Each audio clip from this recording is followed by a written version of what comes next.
Welcome to the Blue Collar Startup podcast where hard work meets big ideas. This is a home for real talk, real stories, and real strategies from the front lines of life in the business of the trades. I'm one of your hosts, Mike Nelson from Five Towers Media. And I'm your co-host, Derek Foster of Dable Cleaning Systems. How are we doing today, Mike? I'm doing great. As I was telling our guests before we started, it's like 70 degrees, sunny. Yeah. No rain, no snow. It's Friday. Yeah. I don't know. I don't know what else could be better. And I get to be on a podcast that I'm really excited about. So I'm good, man. How about you? Good. Yeah, no, it's exciting time of the year. We got a lot going on and a lot of moving pieces, and hopefully get out and get some vitamin D over the weekend doing some yard work. So looking Nice. forward to that. Choring, lots of choring. I've got a paddock right now that I've got to recover from what the pigs did to it over the last couple of months. So I've got some serious work in front of me this weekend, but excited to do it. We'll enjoy it. Yes, sir. Yes, sir. All right, we're gonna jump right into our guests. I think we've got a lot of questions to ask these guys. I sent over our questions list and disguised each question I disguised 3 questions as a question. So I want to try to get through as much as we can. So let's jump over to our guests here. Scott Jr. and Scott Sr. Guys, let's have you introduce yourselves. Tell us just a little bit about you and your company before we get into it. Plus, that saves me from messing up anybody's last name, and which I'm pretty famous for. So, I guess I'll start. I'm Scott Sypniewski. They say senior since Scott joined the company. Originally from Illinois, Chicago area. Grew up. My dad was a plumbing contractor. Eventually became a plumbing contractor and ran a business in Chicago while raising 4 kids. And then 2018, we just made the decision to move out to Colorado and start this chapter of our lives. So, yeah. awesome. Yep, and I'm Scott Sypniewski Jr. as we go by the business. I will say I'm not officially a junior. We have different middle names, but when you have 2 Scotts, someone has to be called something different. And my middle name's David, so people started calling me David. And I was like, that's not even close to my name. Let's just go with Junior. So I've been Junior the last 4 years. But yeah, so I joined the business in the fall of 22. I live full time in Chicago. So I worked remote as the COO / integrator for the last 3.5 years, operating the business, executing on the day to day, and taking the responsibilities that Senior gave me to run and grow the business from where it started, where I joined, to where it's at now. So I've actually started to transition myself, and we'll probably get into it too, but we're transitioning into a new COO integrator as well. So we can certainly talk about how that transition is working too, but happy to be here. Yeah. It's interesting when we got on and you said that you're in Chicago. I was like, oh, man, well, maybe he's in Chicago for a conference, but you're full time in Chicago and we'll say teleworking as a COO. That's wild.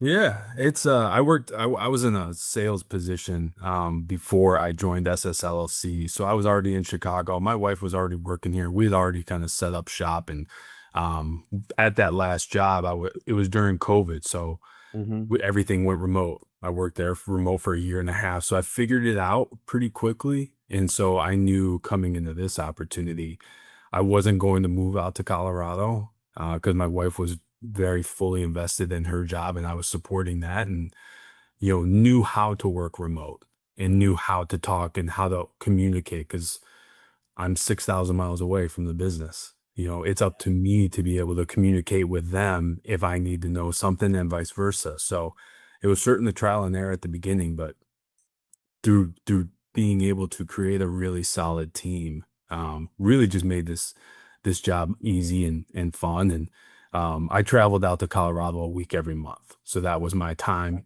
and my whole goal was not sitting in an office. I sit in my office Monday through Friday every other week. So when I'm out there, I got to get in front of the team. That's the week I get to see them. I feel like we could probably do a whole show just on working remote like that.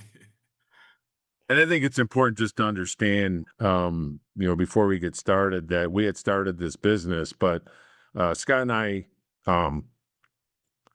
had opportunity to work really hard as he was in high school and helping him get recruited to play college football. And so I knew who he was I knew how he worked. I knew his work ethic. Obviously he was my son, but once we started this business, we started having deeper conversations, and I really tried to separate myself from being his father, and I recognized that I needed his leadership to help me champion this culture in our company. And he didn't know anything about plumbing, and that's not why we hired him. And so he came on and really, people look at me as the face of the company, but he's really been the architect of our success. And he's allowed me to kind of stay in my lane and build the business from a business development side, where he's really built the structure and the processes in our departments. And he's way more important than I've been in this process. So it's been great to just do this together. Yeah. And just to add to that, I mean, I get asked a lot of time, what's it like working with your dad? And to me, this is the greatest opportunity I've ever been able to have, because I knew someone one way for 26 years, 27 years. And then I got to really know him on a different level the last 4 years. And I knew right from the beginning that we were never going to have the same father-son relationship. Mhm. And I didn't know if it was going to be positive or negative, just because you only really ever hear the horror stories of family businesses not working.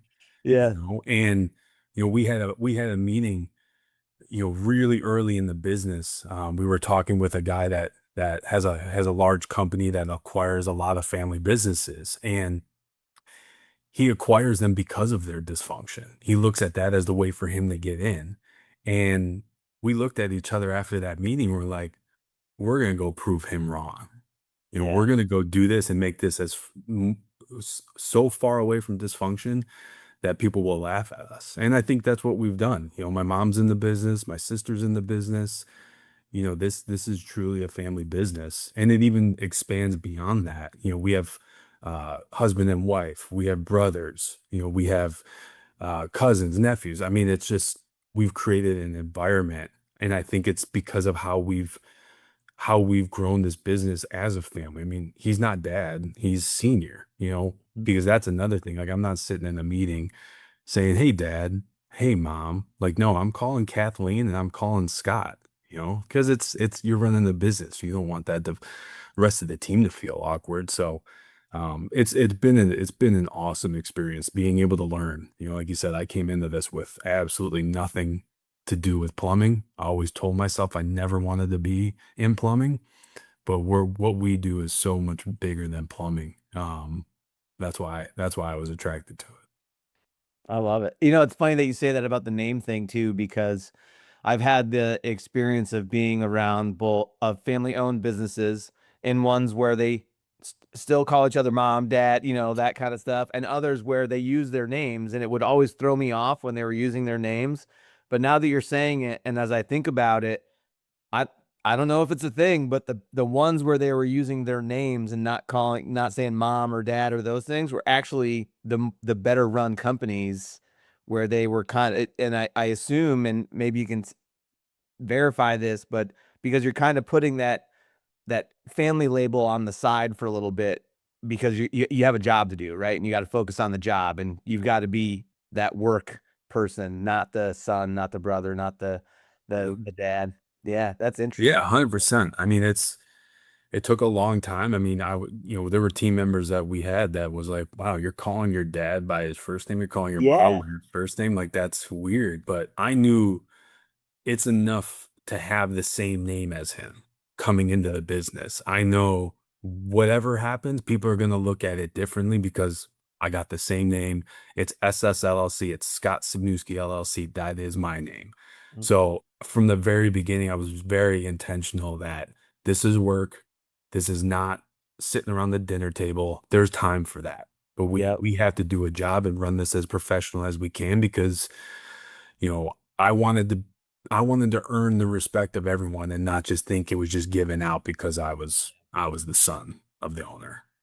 100%. All right, guys. Well, we got some serious questions here.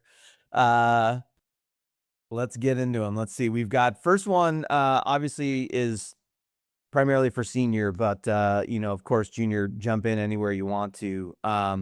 Senior, as far as like the origin story for the company, take us back to day one.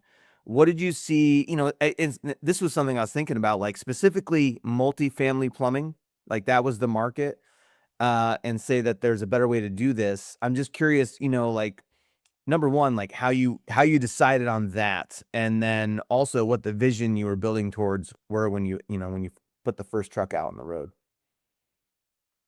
Right. So it's probably not a story you thought about hearing, but it's the story. So I ran a plumbing business in Chicago for 18 years, really small. I think at most I had 3 guys, service work, bath remodeling, high-end bar, restaurant build-outs. And so that brought us to 2018, and we were just frustrated. My wife and I had run it together and just said, we're done being in business. And our youngest, Scott's youngest sister, was in high school, a senior in high school. I found an opportunity that presented locations to either go to South Carolina, Nashville, or Denver to work for a multifamily plumbing contractor, something I'd never really done before. And so I think in a matter of hours, I said, do I want to go to the ocean or do I want to go to the mountains? And I picked the mountains, and we made a decision for me to take a job, and we're going to relocate. Kathleen and I, and Anna was going to come with us. And so that's what we did. And I started the project in March of 18. She took a job. Anna went to CSU out here in Colorado, and we began this next phase of our life. And worked at that company for a couple of years, really worked for a really strong superintendent on the GC side that taught me 3 things. He said, follow my schedule, build relationships, and stay organized. And it's ironic because that ends up being the foundation of how we started our company. So worked there for about 2 years, ended up moving up to the mountains for 6 months by myself to get in a truck and actually do service work because I was just struggling to really find my path after leaving Chicago. Then in June of 20, got a call to move to Colorado Springs to help run a small company. And so that's what we did. We moved to Colorado Springs, and now I was on the inside. I knew the outside of running multifamily. Now I was in the inside, bidding work, negotiating, scope reviews, all the things that it takes to run an office. But it was super dysfunctional. It was underfunded. And it was then that I'd struggled with alcohol, and I had quit twice. And through this process, started drinking again, thinking I could control it. And so in June of 21, I ended up taking our youngest daughter, Anna, who was 21, to Nashville, Tennessee for a daddy-daughter weekend. And on a Saturday, I end up blackout drunk, and she doesn't know what to do with me. And so the next thing I remember is it's 8 o'clock in the morning on Sunday, and Scott's calling me to wish me Happy Father's Day. And I don't really know where I'm at. And he sensed there was something wrong in my voice. So I came home that Sunday, and both our daughters were living with us at the time. And my older daughter, she looked at me, and we sat around the kitchen table, and her biggest concern was that I was going to get drunk at Scott's wedding, which was in about 3 weeks. And so I'm sitting there, and I said to myself, I'm 56 years old. Like, this is who I am. And I had struggled. I had put myself in just bad situations after bad situations. I sat there and I said, I never want to put myself in this situation again. So I got up the next day on that Tuesday, and I got online. I'm like, I got to find an answer to this. And there I found the video of Jocko talking about extreme ownership, the TED Talk. And in that moment of watching that video, I realized 2 things. The first was my family was going to have to live with the memory of that event the rest of their lives, and there was nothing that I could do about it. But the other thing I realized was I could make this my defining moment, and I could make that moment the time where my family could look back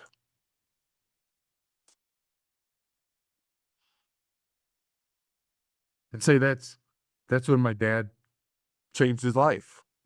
And so I went and bought Jocko's book and just started learning that I had just never really taken ownership of the things in my life and being a man, being a father. And so I decided to quit that job. You know, Scott got married. It was a great celebration, came back and realized I had to quit that job. And so I had been dealing with a contractor, negotiating, kind of doing a bid on 300 unit apartment complexes in Colorado Springs. And I went to him, I said, hey, I'm quitting this company. And he looked at me and he said, well, what are you doing? I said, I'm just going to go work for another contractor in Denver. He's like, well, if you start your own business, we'll give you the work. And so the work was $7.2 million worth of work. Holy moly. So I wish I had a better story to say, man, I had this vision of multifamily. It was just, something was just dropped in my lap. And the only thing, so I came home that day and I said, honey, Kathleen, I said, I know we swore we'd never be in business again, but I think we got the opportunity that we've been waiting for our whole life. And we have this book of extreme ownership. And I think if we follow the principles in this book, it will be different. So we talked for about a week, just a lot of deep conversations. Finally, we decided to give it a whirl, and August 1st was when we incorporated. We started the business. I got those contracts, got another contract. So by November, I had $11 million worth of work, 300-unit apartment complexes in Colorado Springs. Her and I had a sub crew to do the work and no employees. I thought I was going to do everything myself. So we hired our first employee in December to help manage the projects, and we just started delving into leadership and understanding how to build a culture. And so from day one, we started having team meetings every Monday and talking about leadership. And, you know, being new as a leader, I'm hammering. We ended up hiring 2 more people in January and more people along the way. And I'm just hammering over people's head with extreme ownership. You got to do it this way. You got to do it this way. You got to take ownership.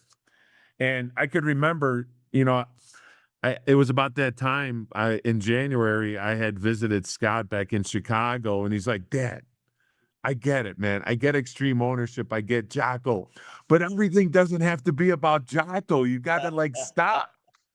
And so we end up going to our first leadership event, the muster, which Jocko Echelon Front puts on in March of 22. So it was just over 4 years ago.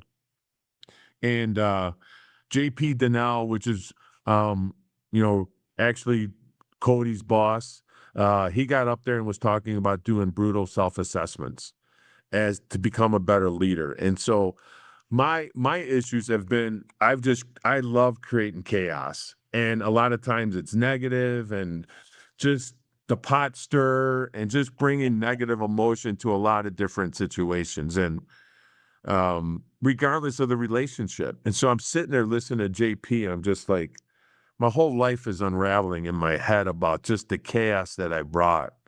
So I walked up to JP afterwards and I said, hey man, thanks for sharing. You know, I briefly told him my story, and he's like, he looked at me and he looked away and he looked back and he said, you're living in guilt. You got to clean up your life and go back to church. And he didn't even know I wasn't going to church. Something he sensed. And so, although I quit drinking that previous June, I'd gotten high for 30 years and I was still getting high. And I've been sober. It was just 4 years. I've been sober ever since that conversation I had with JP. And from that point on, it's just been this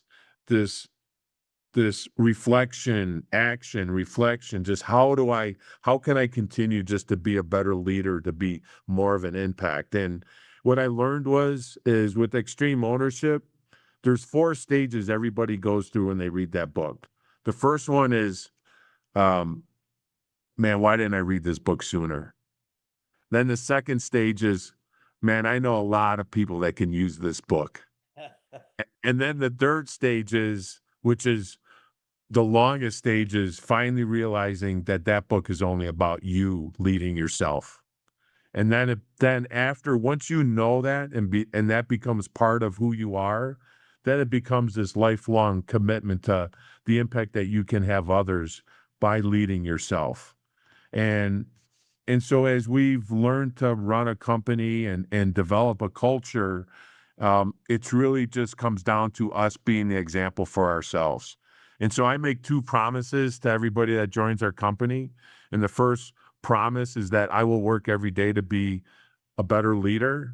And the other promise is that I will provide you the opportunity to be a better leader yourself. And it's up to you to take the information, the tools, the coaching that we give them.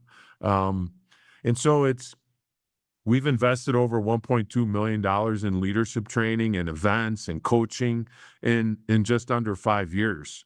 And we've developed a very strong culture. But you can't run a business just on culture. And so I'll really let Scott take this from here, because him joining, we joined because of culture. We joined because of leadership. But he started asking questions about, why do we do it this way? Why are we doing it that way?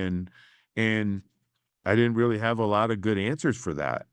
And so what we were lacking was a structure of how to build the business, right? And so as we kind of figured out our structure, the foundation of our company was going to be extreme ownership, we still needed to know how to run a business.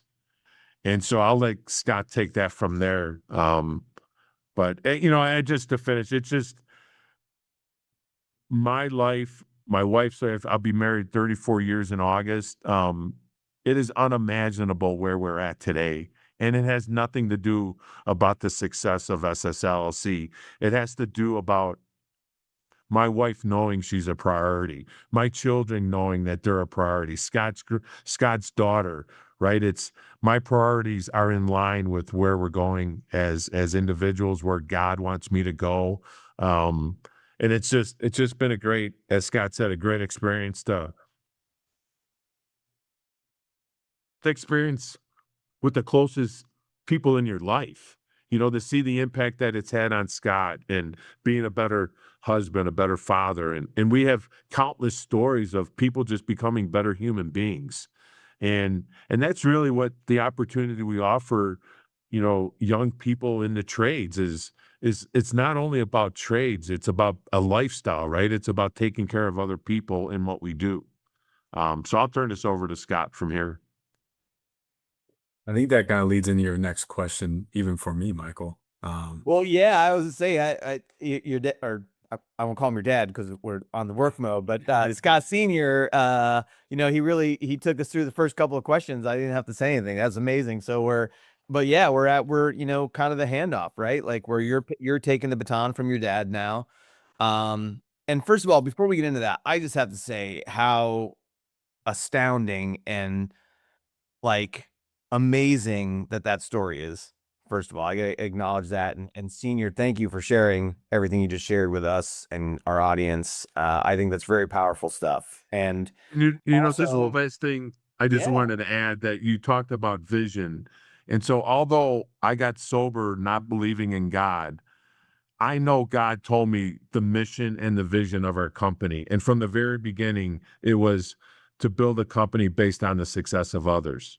So that's everything we do. And that has transcended into our mission statement, is to build relationships for the success of others.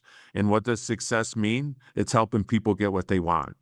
And so I just wanted to, that's the vision that I champion, that Scott has helped me champion, that my wife has helped champion. I mean, that's why we're in business, is to help other people get what they want.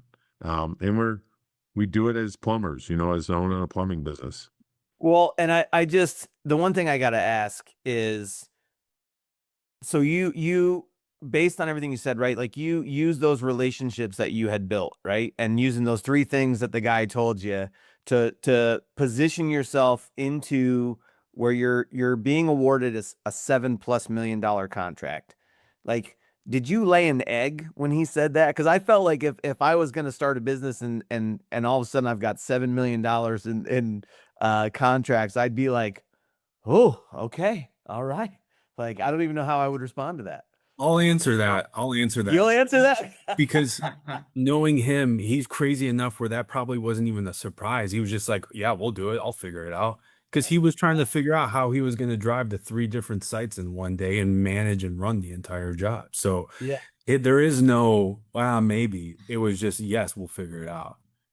And I probably gotta hand that over to my dad. My dad had passed by this time, but my dad was still alive when I moved to Colorado, and I'm running from the ground up a 316 unit apartment complex. I mean, the biggest thing I'd ever done was 12 units, and he's feeling the stress in my voice. And one day he's like, you got to relax, man. It's just a bunch of bathrooms. Like, just take it one bathroom at a time. And so that's how I looked at it, and really that John is his name, the guy that was my superintendent. It really came down to building relationships, staying organized, and following a schedule. And it was really that simple. And fortunately, I had the material figured out. I had Rick Wilkinson from United Supply out of Illinois was a guy that he was the only guy that would allow me to buy the material. We didn't have any money. So everybody's wanting us to pay for, we probably spent, over $2 million on just those first 2 projects. I didn't have that money. And Rick has supported us ever since then. So there's been a lot of people along the way that has advised us and supported us and gone way out of their way to help support us to be successful. So it was a team effort. I wasn't in this on, my wife and I, Kathleen, were in it we started it on our own, but I've had a lot of advisement through this process. And Jocko and Leif, the authors, they were there at the beginning, helping guide us through building a culture. So it's, yeah, It's I don't amazing. know. I didn't see anything, but how could I figure this out? That's all I saw. It's an amazing story, Scott. When you first started to tell it, you're like, I don't know if it's the story you want, Scott. That's exactly the story we wanted right there. Man, that's amazing. So Junior, let's talk about the handoff. You come in about 3.5 years ago. Your dad's asking you, Senior's asking you to help him create structure. Like what did that look like? Managing payroll and workers' comp shouldn't slow you down. PeopleEase PEO delivers a complete solution for hard-to-place workers' comp, seamless payroll, HR support, and benefits management, built specifically for blue and gray-collar industries. From pay-as-you-go workers' comp to streamlined onboarding, compliance, and competitive benefits, PeopleEase will help you stay protected, efficient, and focused on the job. Visit peopleease.com or call 941-224-8981 to learn more. And make sure you ask for Nick. Your dad's asking you, Senior's asking you to help him create structure. Like what did that look like? Well, it was probably like, we'll find you something to do, but we want your brain. Like, we want you to be part of this. We'll figure the rest out. So I think for 3 months, I was our purchasing agent. Mm-hmm. And all that really means was he'd send me an email with a list of material. I would send that email to one guy at United, get the order confirmation, and tell him, hey, it'll be delivered this time. I was just, he didn't have time to send emails. And so that's what I did for about 3 months. And then I was just like, there's gotta be something else here. Gotta be something else. So, this was the fall of 22. I joined in September. And really just where I come into this a little bit more, he sent me the book in the fall of 21, Extreme Ownership. Mm-hmm. Just was like, hey, take a look at this. Let me know what you think. So I like read it, and I was like, this is kind of a crazy book. I think I read it twice before I actually talked to him about it. And it just really forced me to start looking at my job and my work, and, just really uncovered how complacent I had become. to the point where I started using the word comfortable, even in the conversation with him. I was just like, yeah, everything's pretty comfortable. It's good. And it's like right there, even he knew it. He's like, wow, he's never said that. My life's always kind of been living in uncomfort, Mm-hmm. just to be able to grow. And, I followed the business, for that whole year. We would talk weekly about things that he was dealing with, things that were going on. So I knew I was able to start to share with him what I've learned through 3 years of working professionally as well. And yeah, it was the spring of 22 where him and my mom came to me and they were like, "Hey, we want you to come work for us. We don't know what capacity it is, but we've seen what you're doing, and we want you to be a leader within our company." And it was what I was looking for. I had been passed up for a manager position at my job 3 times just because I wasn't at that company long enough. And it pissed me off at the end of the day. And I was like, I know I can do this. I just need the opportunity. And here they were with the opportunity. So I probably thought about it for 3 months, if we're being honest, because my wife's family is a longtime family business, small electrical company in central Illinois. And, she has seen what a family business, the downsides, the upside, like she lived through it all her life. So it was a lot of conversations that we had. And, we made some agreements with each other, and it was both our decision that this was really the best opportunity for our family, Mm-hmm. financially, stability wise, flexibility, that this opportunity was what I wanted to take. So yeah, I joined in September of that year, started working in purchasing, and then obviously I came because of the culture. I mean, that's what attracted me a ton, and learning, getting to know the team, getting to know the people, traveling out there. I was out there quite a bit in the early stages, just getting used to everything. But I just, again, like he said, I started asking questions about like processes and structure and, hey, where is this? Or how is this documented? Or how do we report all of this? And it's just, they didn't have that, and they were a year old. I mean, it's not that I was expecting it. It's just, I came from something that was so structured. I was like, how do you not, where is the structure? And so we started looking online and just trying to find something to help us. And we came across EOS, Entrepreneurial Operating System.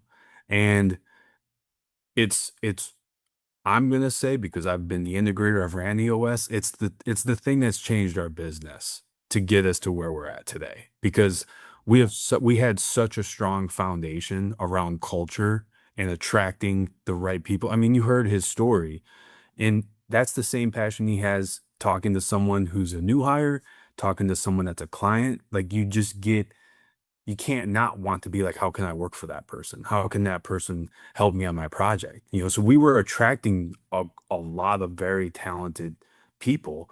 We just needed to really provide them with a platform so they could continue to grow and actually do their job effectively. And EOS was that, and it was a structure. So we say our culture, extreme ownership is the foundation, and EOS is a structure that's on top of it. So it was just building an accountability chart. It was getting the right KPIs for the departments. It was just having clear lines of authority and reporting, making sure the right people are in the right seats, that you even have the right positions that your business needs. Creating just a regular meeting rhythm, creating just a standard operating process, because when you're a new business, you bring in experience because you don't have everything documented. So people just know what to do. Well, we started bringing in guys that were 19, 20, 21 years old that don't have the experience.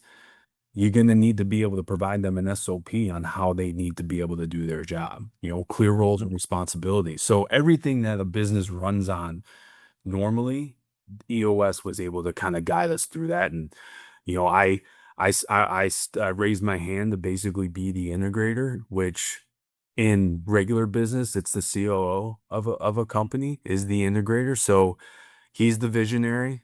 I'm the integrator. So my goal was basically to talk to him, understand his vision, understand the ideas, the goals that he has, figure out how to execute it.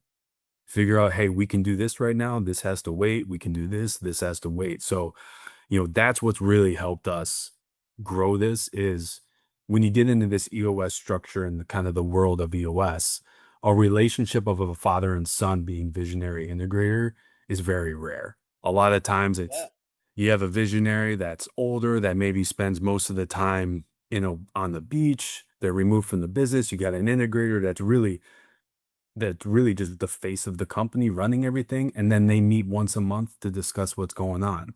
Well, Mhm. him and I talk 3 to 10 times every day. So I was able to pull so much of the information out of him much quicker than if we weren't father son because of our relationship. We didn't have to go through a honeymoon phase or anything like that. We were just like, let's go to work because we knew how we worked. I mean, he taught me how to play football. We bonded over that for years. Getting ready for college. So like it was just that all over again in a way. So just kept asking questions, and you said like, what's one decision early on where you had to trust your own judgment, even when it felt uncomfortable? I can't say one decision. Everything was uncomfortable. You know, I can tell you like I wanted the opportunity to be a leader.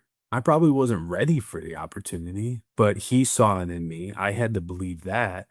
And I think how I would answer that question is I trusted him that he saw something in me that I hadn't seen yet and just trusted the process and just trusted in it.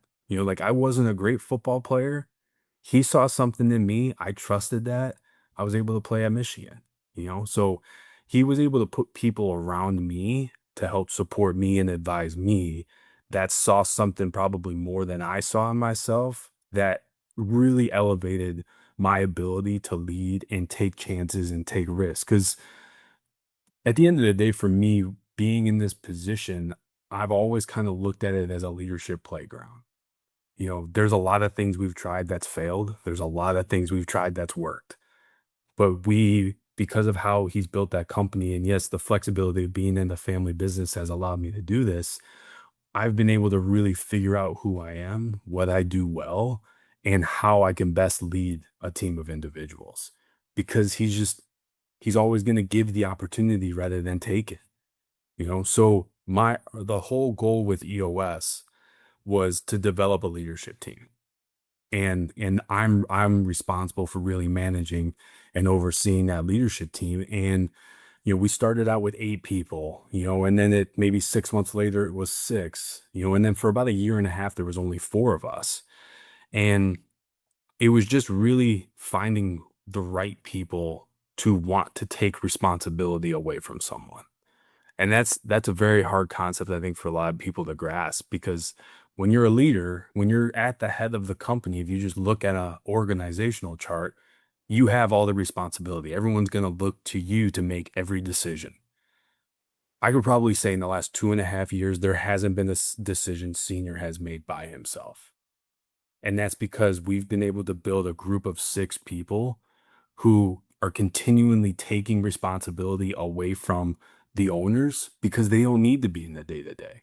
There are better people to be able to execute rather than him. He doesn't think in systems and processes. He thinks in long-term goals, 10-year picture, going out to build high-level relationships with clients. I think in structure and process. So we know the lanes that we're able to operate, and we just rely on those to get us to where we're at today. I mean, we were just under 9 million, just under $10 million in 2022 of revenue as a business. And that last year we finished just over 25 million, in year 4. So it's a direct reflection of extreme ownership in our culture, EOS, and really Senior allowing me to build a team of leaders. And that's where we're at today. Quick question on that, or follow-up question on that. You said Senior is not making decisions himself. He's making them with 6 other people. Now, is that primarily through like that level 10 format meeting? Are you guys running those? Yeah, correct. So we have a leadership level 10 meeting every Thursday morning. And really within our business now, so I think for over 2 years, EOS was only a executive level leadership system. because we weren't confident in ourselves to be able to run it, to even roll it out to the rest of our team. And so we finally got to that point and then started rolling it out. Now every department has their own level 10 meeting. So Monday through Wednesday, all the departments have their meetings, and then everything funnels up into our leadership meeting. And Ooh, then that's interesting. what's that?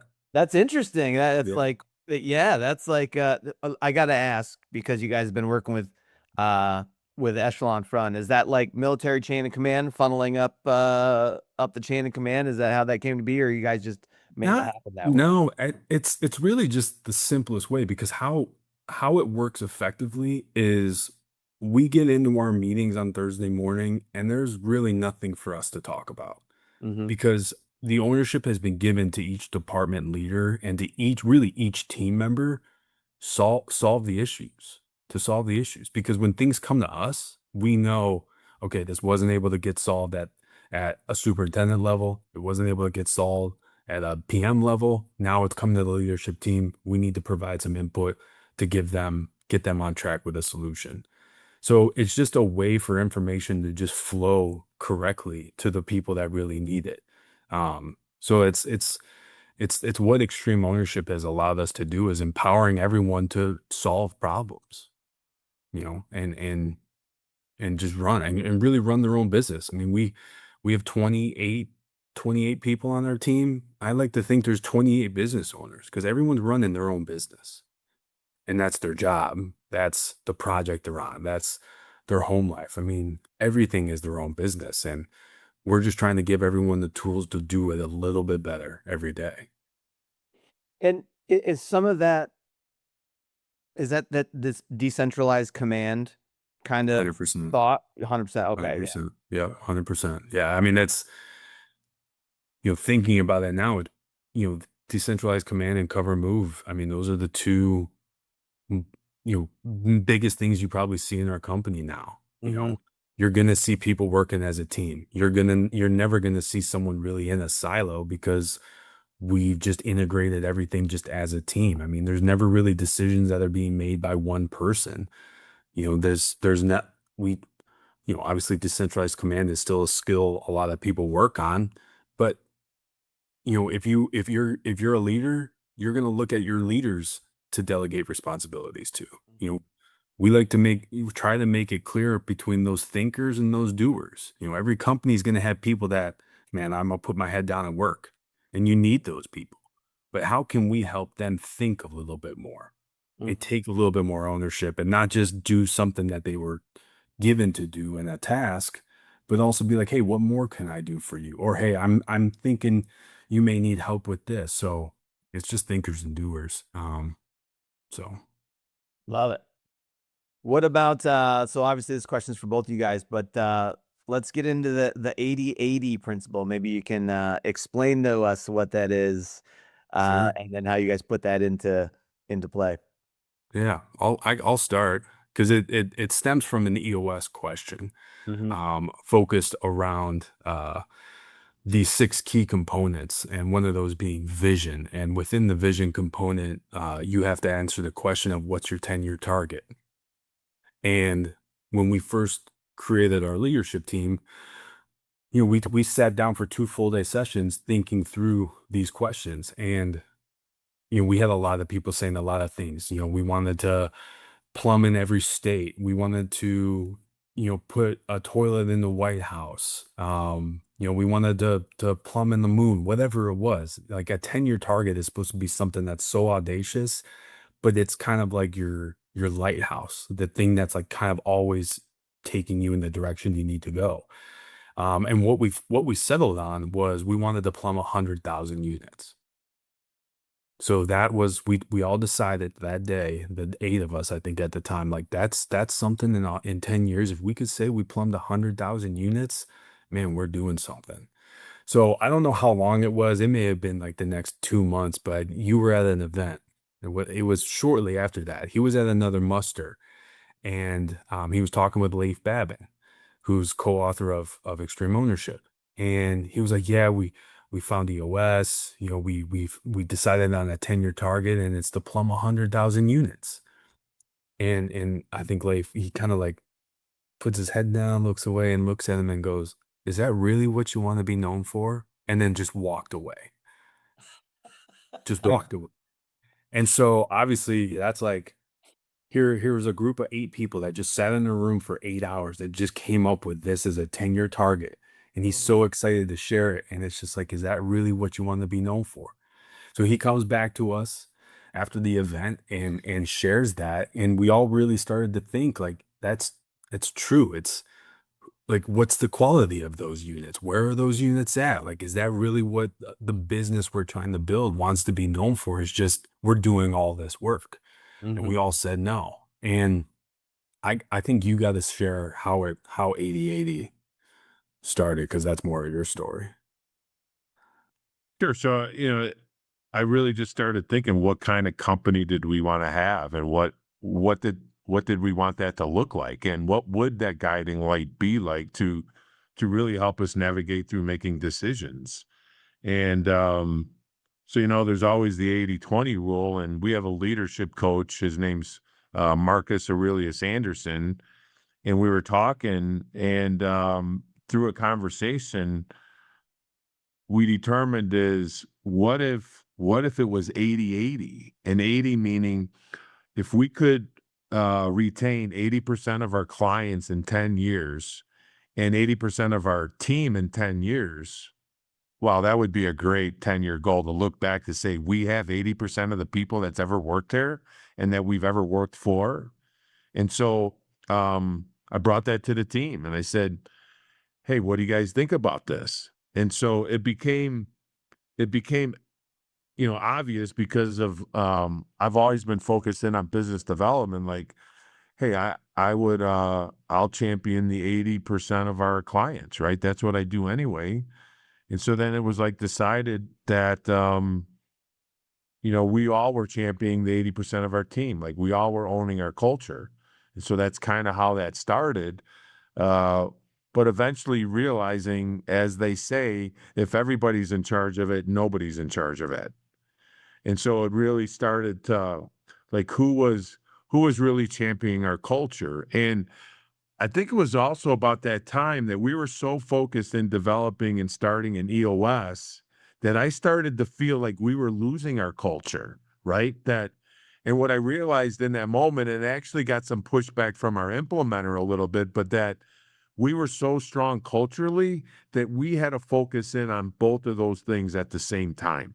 If we only focus in on data and not on people, they're going to feel it. If we're only going to focus on culture, not data, we're not going to perform. So it had to be this thing that we're looking through both lenses at the same time. And so if I'm responsible for the 80% of our clients, who's going to be responsible for 80% of our team? And so, Scott, tell them the conversation you had with Kathleen when you were talking about.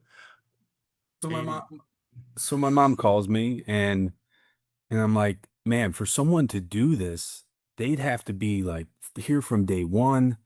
They'd have to know our whole team. They'd have to be probably part of the people that brought them in and helped them develop. I'm like, I don't think we have that.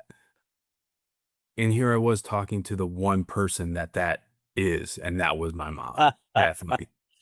And I was on the phone with her, but like I could tell her fit, like this was her path. Like this was like her moment of, this is what I can do in the business, because like for her, I think that was something she always struggled with, because she ran the books for 18 years, within the former business. She was sure kind of like running our HR and our payroll, but I don't know if she really felt like she had something like Senior did, and so now that she's got this title, she's our chief culture officer, and she's in charge of retaining 80% of our employees. I mean, the list of things that she does: weekly debriefs, monthly debriefs, annual reviews, running our team meetings, connecting, having check-ins. She probably has 5 to 10 check-ins with team members every week, where she talks to the whole team every month. So she has the pulse of the team to know what things are working, what things aren't working. and then also having the seat on the leadership team to be able to bring that to the people that can actually go have those conversations. So it's a yin and a yang, the two owners, retaining 80% of the clients, retaining 80% of the team. I mean, you talk about having a path now where every decision we make, is this getting us closer to that 80/80 or further away? Where 100,000 units plumbed is not even going to get us close to that. And that's not the company who we wanted to be. So that's how 80/80 started. That's amazing. Guys, we're running short on time, and I don't want to keep you on. Because I'll probably keep you here for another hour. But this is Another half hour if you want to keep talking. I don't know if Dee's got to jump. I'm You're good. good. I can definitely. I'm good. I can definitely keep going. Okay. No, keep it rolling. All right. Because we still got the YouTube questions. I'd love to ask those and get those from you. So we'll keep going. Yeah. All right. So, well, I had one follow-up question actually before we get into the other stuff. As far as the EOS, right? So Derek and I are both pretty familiar with EOS. I mean, I've read Traction probably a dozen times. Have self-implemented some of the stuff. I think Derek has also self-implemented some EOS stuff into his company. And I'm just curious, did you guys do a self-implementation or did you work with someone that was an EOS implementer?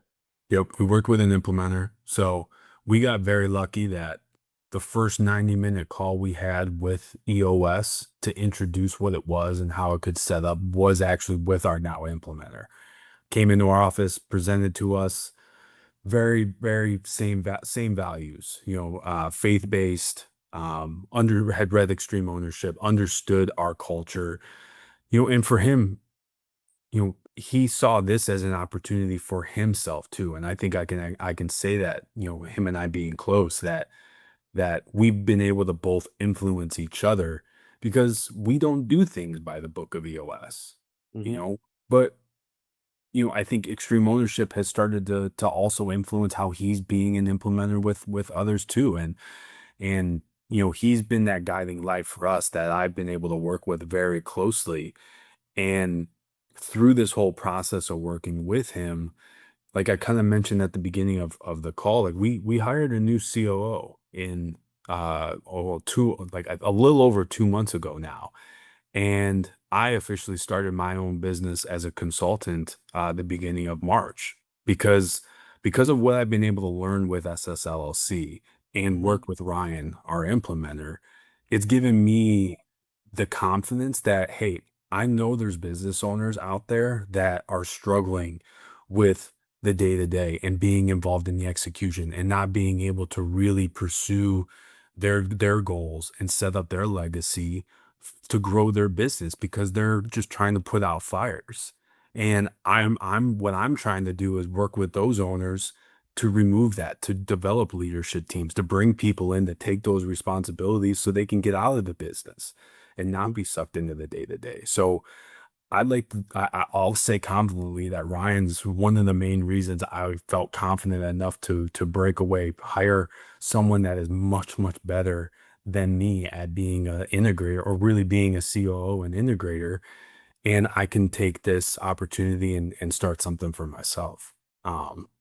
So it's been awesome to work with him. And Yeah. my goal is to continue working with him, as I find other clients to work with, other owners, hey, Ryan's right here with me. We can do EOS, we can come implement this because, for us, EOS is a tool. Extreme Ownership is a tool. Our SOPs are tools, so it's not to say we're a one-stop shop. It's just EOS.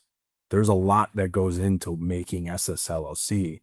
And luckily I've been able to capture all that, kind of being at the head of it, and want to go try to do that for other businesses. And I think it's important to just, creating this business on the success of others. It's, if we got a guy that wants to go start his own plumbing business, I'm going to help him do it.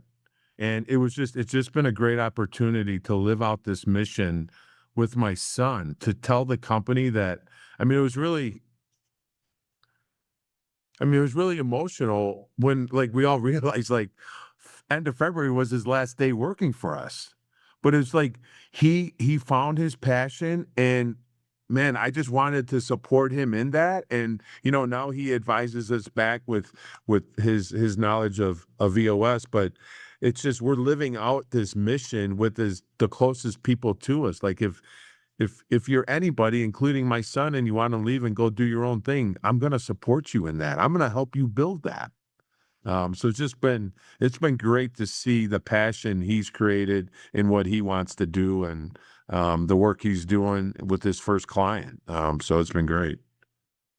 And just to, give our listeners a little, we'll say delineation between the different tools that you're using. So you're using EOS as just what it is, the operating system, right? That's how you organize your sales and your marketing and the finance and everything around the business structure. And Echelon Front and the work that you do with those guys is more on people, developing people, leadership, mindset, those types of things. Is that a fair? So like one is the business and the other is for the people in the business. Yeah, yeah, and yeah, I'd say that's pretty close to it because Echelon Front. I mean, every team member's on the Echelon Front Academy. Every team member we go to goes to a muster. When an FTX is available, we take them to that. We watch so when you enroll in the academy, you get access to the live Zoom calls that they have every week. Our whole team sits on those live Zoom calls. So it's so much of what we do because we know being able to be a leader, everyone is a leader. And that's one thing that I think new people coming in have a hard time of realizing, because you go outside of SSLC, leaders carry positions. Well, everyone at SSLC is a leader. It just differs the authority you have being where you are in our accountability chart. But leadership for us is focusing on yourself, and that's it. Because if you try to lead someone else without leading yourself first, it fails. And we have countless examples of that happening. So all of our leadership training through Echelon Front, yes, we're trying to grow the business, build up a team, but really for us, it's just making sure that they're taking the skills and realizing, hey, look at yourself, self-assess, understand where your red flags are. So when you're in situations, you know how to react. Taking ownership isn't about pointing the finger at someone else. It's you taking ownership of it. And we've had fortunate, couple years ago, I came across, I was helping at my alma mater, Western Michigan, sharing some of the things that I've learned. And there was another guy volunteering at the time, and it ended up he had a great college career, had a great pro career, coached 13 years in college, and we really developed a relationship. And he's had a very specific coaching mantra. And so what we've transitioned into last year was we have a great understanding of our knowledge of extreme ownership and even EOS, but it's a whole different level when you start coaching, right? Not only coaching one person, but coaching that person to coach. So Coach Mike Minter, his philosophy is know the way, go the way, show the way. So it's first having the knowledge of the subject that you need to be the example in. So you know the way, you know the knowledge, and then you be the example, and then you can show it, right? You can show other people and talk to them and show them through your actions what you're doing. But then it flips to the other person, right? So now I'm going to coach you and on something. The first thing before everybody usually wants to say, I'm going to coach you what's in my head, right? I'm going to coach you what's in here. It doesn't work that way. I got to find out where you're at. So I got to find out where you're at with your knowledge base. Then I got to watch you go the way, right? And give you feedback. And then eventually then you could end up showing the way. So it's really where people are at, where we want them to go, and coaching that gap. And that's where, having a football mind, a football coach has really helped us, all of us, coach ourselves better, coach our team. So it's yeah, it's taking that book knowledge of EOS, Echelon Front, and transitioning it into how we share it with other people. Amazing.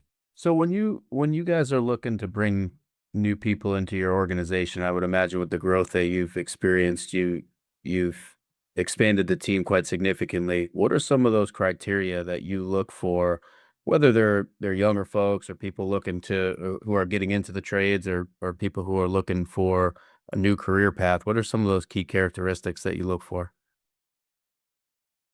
So it's all our core values: leadership, teamwork, humility, and ownership.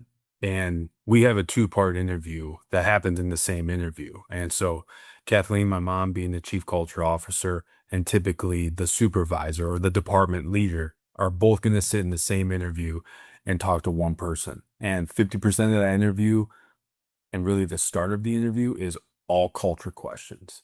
All questions to identify who this type of person is and how do they think. The first question we ask: what's one mistake you made and how did you overcome it? 9 times, maybe 10 times out of 10, that answer is going to tell us who that person is. Because are they going to? I mean, I've said on interviews where people just talk about other people's mistakes, and it's not even about them.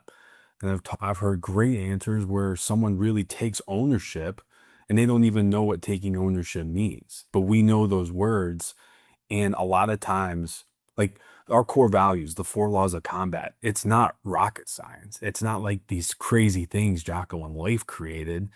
It's just we have better definitions to teamwork, to being a leader, to being honest and having integrity, to owning mistakes.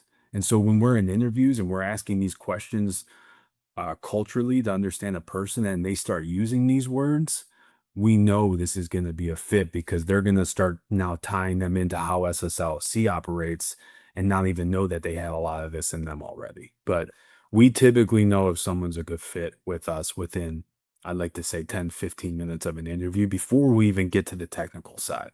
Because anyone can do this. It's plumbing. Anyone can run a project, put pipe in the wall.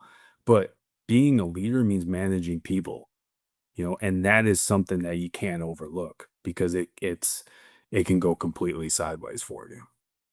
And then there's a tool through EOS. I'm sure you know the people analyzer. So we use the plus to minus, plus minus. And one thing we recently started to do is in preparation for the interview, our daughter Anna is our HR manager. She'll send out an email and just say, can you please define these 4 terms of leadership, teamwork, humility, and ownership? We want to see where they're at.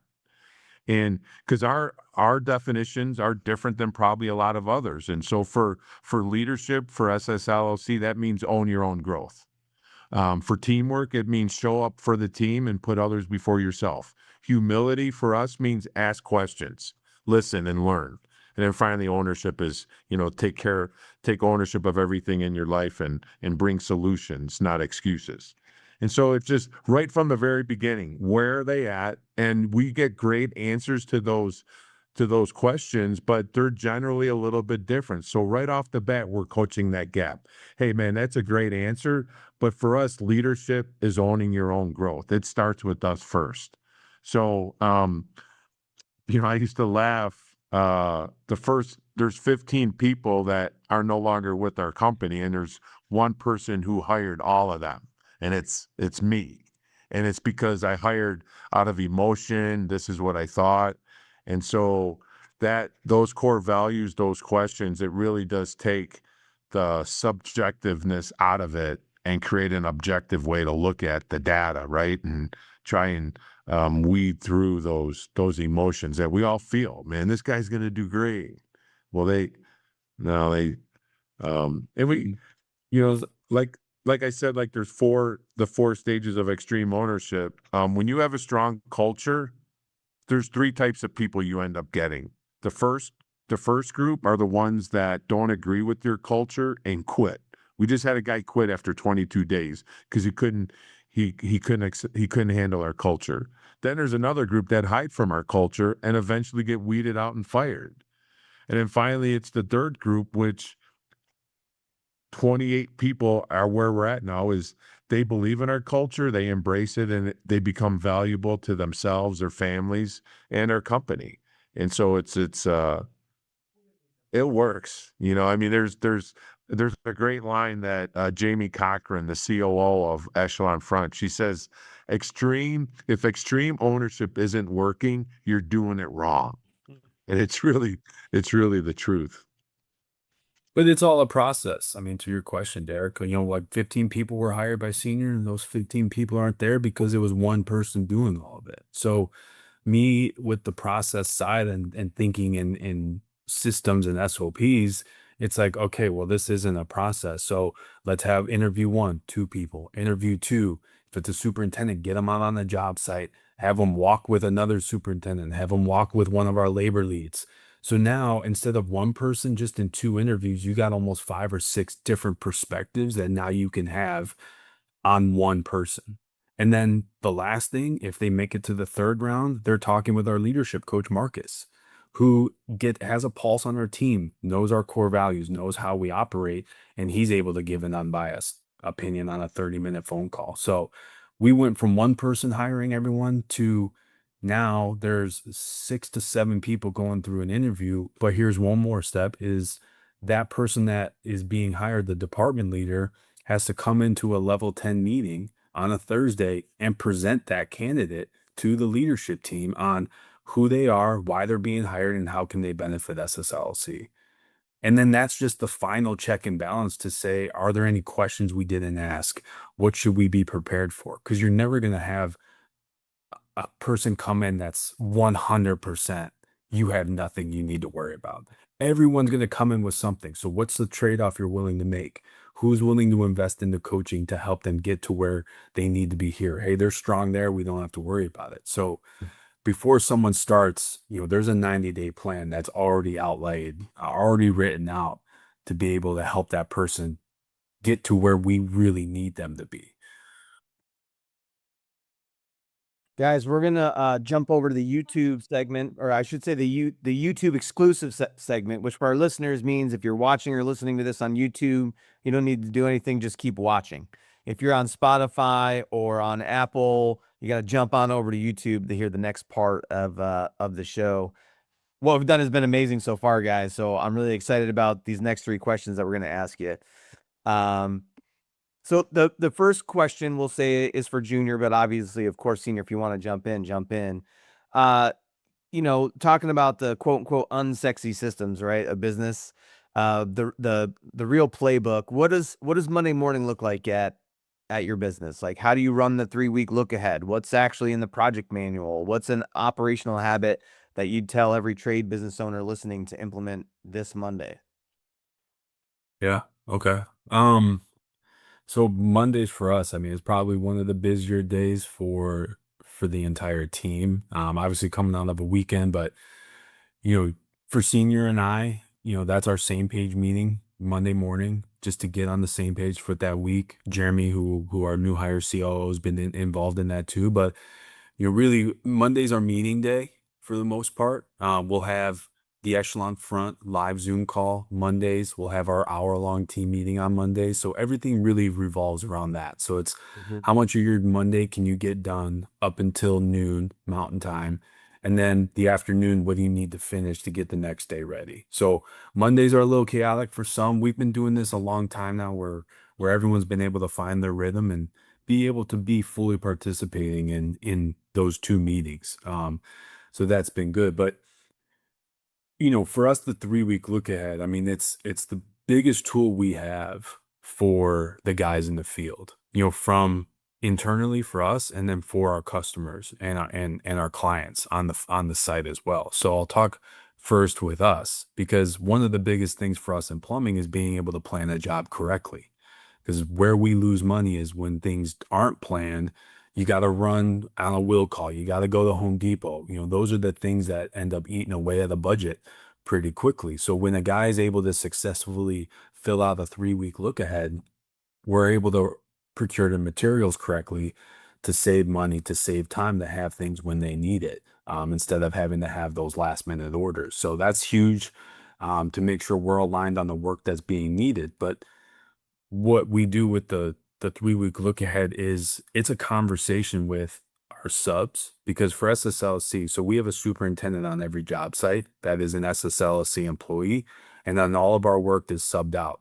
All of our labor is subbed out. So we have 5 different sub crews spread out across 13 projects right now.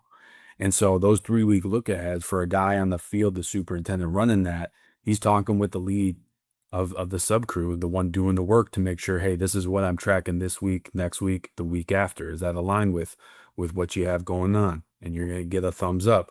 And then what we do is let's take it a step further. That guy will walk into the GC trailer and say, hey, here's my 3-week look ahead. Is this lined up with what you're expecting us to be at?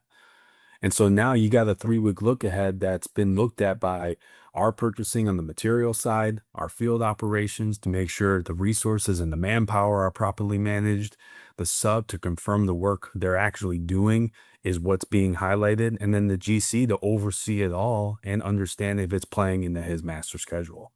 So that's a huge tool, and it's taken us a long time to get there. I mean, it's, we've incentivized our team. We've had a lot of training around it because, when you have a guy that's been plumbing for 20 plus years, he's going to do something one way.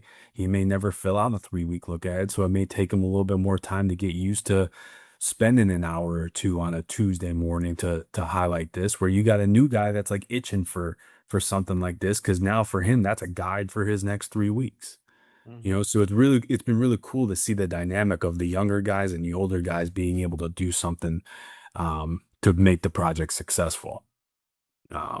So that's been the 3-week look ahead. And then the project manual, I mean, we spent a big part of last year writing down and documenting all of our SOPs, and we focused on a 20-80 rule. So not 80-20, 20-80. So what are the 20% of the SOPs you need to move 80% of your department?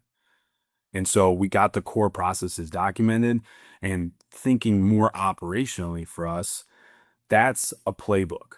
So as we continue to grow, as we think about expansion and maybe possibly moving to different areas, it's, do we have everything documented and into a playbook where we can go to a new site, drop it down there, put a superintendent, he can pick it up and run the job.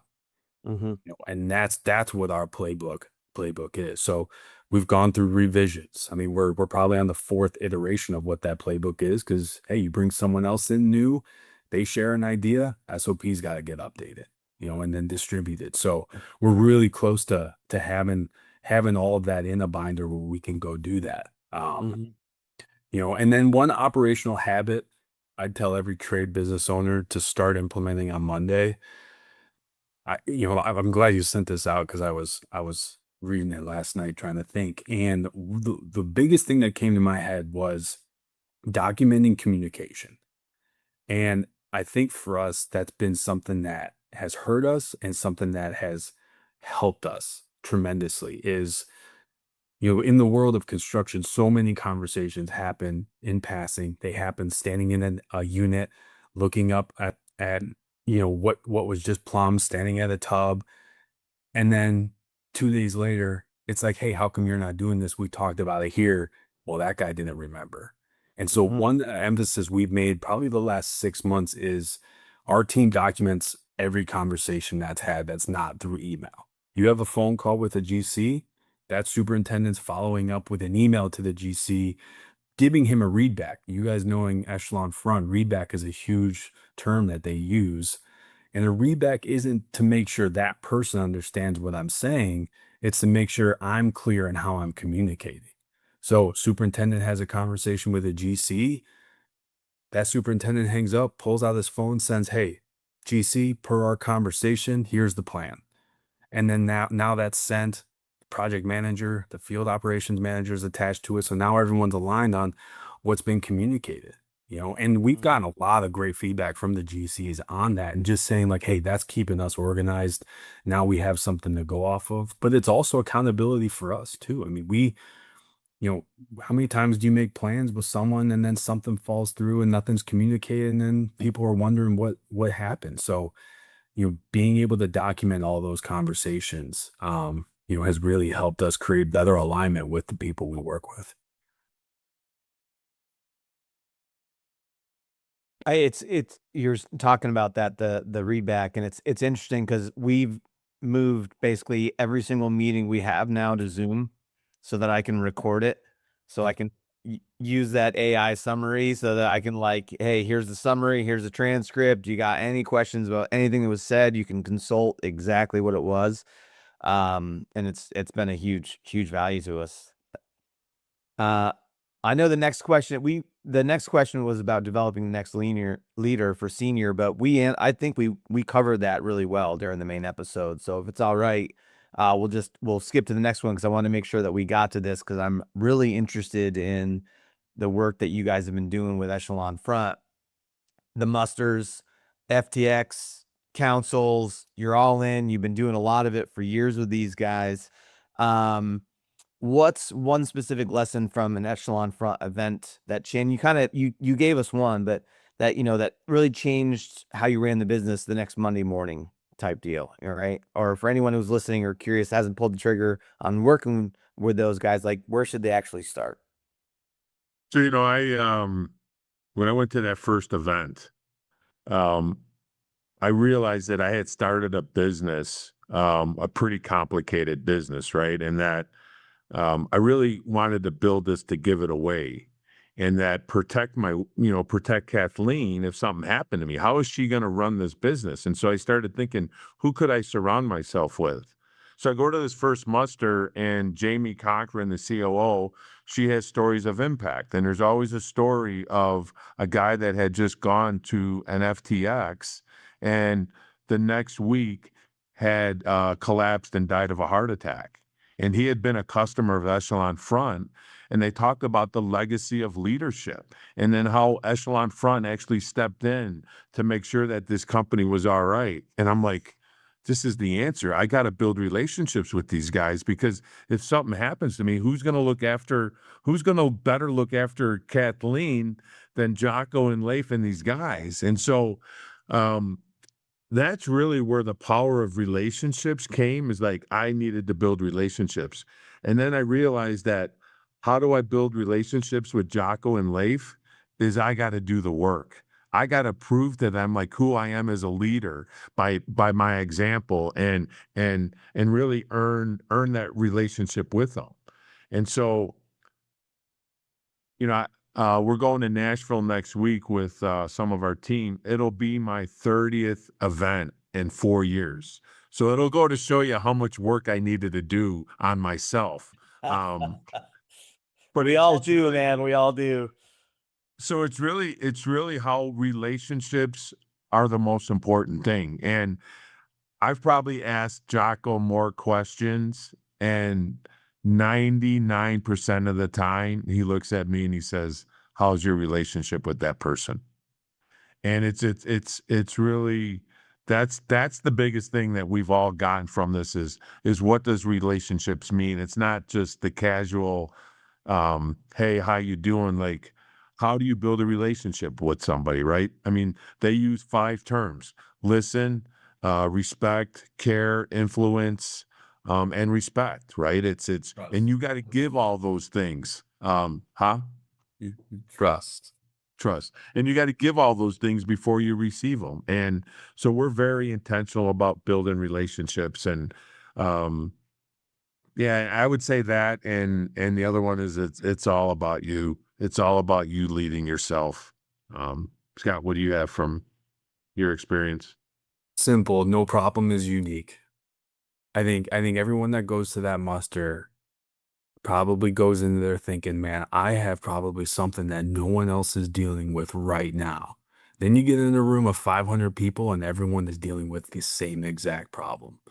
And I think that opens up your mind to realize, well, if everyone is dealing with the same problem, I bet you everyone's probably came up with a solution to this before.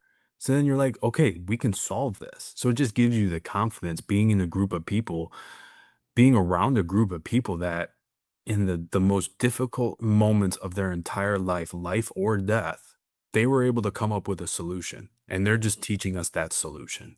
So who am I to go back to my office and say, man, the way that guy's chewing gum next to me, like I don't like working with him. I'm like, have I built a relationship with him? Maybe he's a cool guy, you know? So it's just, it removes any judgment you have because, you know, the worst time to build a relationship is the time you need something. So it's, if you're building a relationship all the time, I mean, it makes your life more enjoyable. It really does, you know, because you don't hold grudges, you know, taking ownership. Like, there's two ways to take ownership. You can take ownership for something you did, or you can take ownership of your reaction to something, you know, because a lot of times there's a problem that you have to own that you weren't involved in, you weren't part of it. But hey, people are looking to you for answers. So you're going to have to own that outcome regardless, you know? So it's just, you know, being able to take ownership of your life. And I say life because it's not professional.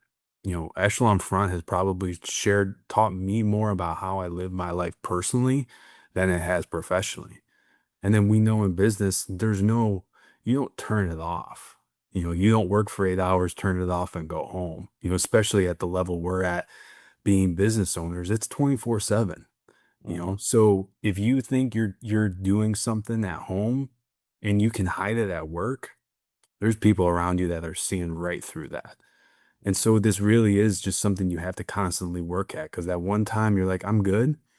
It's when complacency slips in and then you're right back at square one. So it's really just taught me a lot about myself and who I am and the people I surround myself with and, you know, how important it is to continue to share what we're doing to get those perspectives, you know, because we're not here because him and I and my mom know everything. We're here because we found the people that we didn't know the answers to the questions, and we found the people who did, and they're still with us now.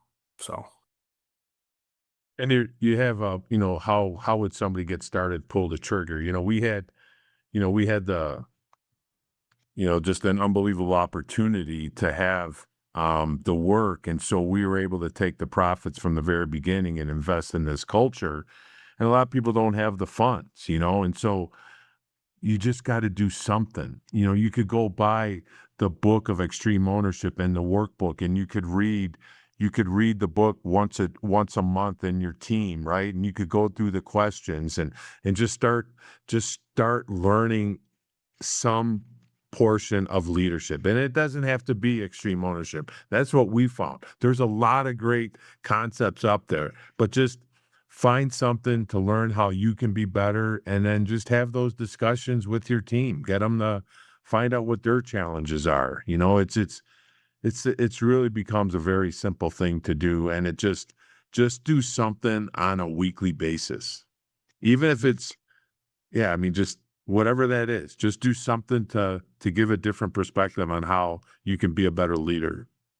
I mean, you talk, we're talking YouTube questions. I mean, you type in Jocko Willink on YouTube, the amount of information that you're going to have, or Echelon Front, they do a fantastic job of posting as much content without a paywall as humanly possible. I mean, they have a whole podcast series that they're posting weekly and monthly with Leif and Jamie, and they're bringing in people from Echelon Front to share their stories. I mean, this is, again, to Senior's point, like, just that small thing, you just do that over and over. You take those incremental steps. You're not going to see a change the next day, the next week, the next month. But I guarantee you, 4 months, 6 months, a year from now, you're going to be like, wow, I was doing that then. Look at the impact we've made. Because this stuff takes time. It does. Yeah. It's, they say, extreme ownership, leadership, it's easy, but, or wait, what? I don't know. Simple. It's simple, Simple. but not easy. Guys, that's a great place to stop. I can't say thank you enough for coming on the show, and everything that you shared today was absolutely amazing. D, you got any thoughts? I know, I'm always letting you get a word in edgewise, so. Yeah, you're doing great, Mike. Just congratulations on all the success, and we wish you continued success, and excited to check back in with you here in the future and see how things are going. Yeah, and I don't know if you share our contact info. You could share our website. I mean, we got here because of help of other people. And so anybody wants to reach out to learn our path or any suggestions, we love helping other organizations to just get involved with leadership, because it really is the difference. Yeah, if people are looking to get a hold of you guys, and I know, Junior, sounds like you've got a new consultancy as well. So if people want to chat with you, how and where do they find you guys? You go first. So our website is ssllc.pro. My email is scott@ssllc.pro. So that's really the best place. Junior's email with our company is scottdavid@ssllc.pro. So Yeah, and LinkedIn, I'm Scott Sypniewski Jr. You can find a lot of my information on there about what business I've created now, and just a little bit more about some of the details that we've done over the last 4 years. And yeah, I mean, like I always said, so I'll just briefly, I was a long snapper in college, and I started training people outside of when I got out of college, because to me, that information is doing no good just sitting in my own head. And that's the whole purpose of this. I got information over the last 4 years that I know has helped this business, and I know can help someone else. So that's all I want to do, is have a conversation. So Love it. Guys, thanks again. Really appreciate it. We're going to have you back on again and just talk about how you did that whole remote thing for 4 years running the business. That's like I said, it's a whole podcast in itself, man. But if you're doing it, it's doable, right? and get the heart on here, or get my wife on here. I know you would enjoy listening to her and how she's intentional, and she's got a great story as well. Yeah, I bet. That would be amazing. Talking about company culture and the work that she's done. Be awesome. So we'll make it happen, boys. And that wraps up another episode of Blue Collar Startup. A big thank you to our sponsors, 5 Towers Media, Daigle Cleaning Systems, Daigle Fire Solutions, The Michaels Group, Martin Electric, MLB Construction, Bonaccio Construction, Peoplease, and Catamount Consulting for making this podcast possible. And thank you for tuning in. If you learned something or felt inspired, connect with us on our website at bluecollarstartup.io or email us at hardhat.bcsu@gmail.com. We'd love to hear your questions and topic ideas. Help us spread the word by sharing the show and following us on social media for updates. Until next time, keep on building, keep on dreaming, and keep hustling like your future depends on it.